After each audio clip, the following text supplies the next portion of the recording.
ফেনী, নোয়াখালী, লক্ষ্মীপুর তিনটি জেলা, পার্শ্ববর্তী কুমিল্লা জেলার অংশবিশেষ ভারতের পানি আর ভারী বৃষ্টির তুড়ে এই কয়েকদিন ধরে ভেসে যাচ্ছে।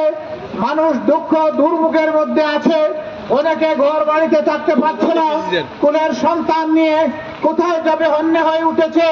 তাদেরকে এখন বড়ই প্রয়োজন একটু আদর, একটু ভালোবাসা, একটু যত্ন, একটু সাহায্যের হাত তাদের দিকে বাড়িয়ে দেওয়া। আমরা এসেছিলাম মূলত তাদের দুঃখ দুর্দশা দেখে তাদেরকে একটু সান্ত্বনা দেওয়ার জন্য। যাওয়ার পথে আপনাদেরকে এইখানে আমরা পেয়ে আনন্দিত।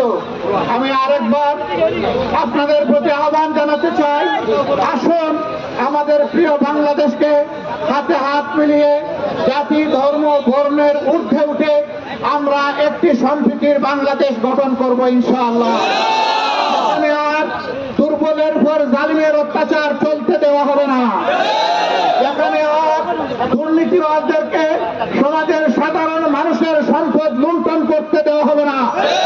এখানে কোর্ট কাছারি আদালতকে দলীয় কার্যালয়ে পরিণত করতে দেওয়া হবে না।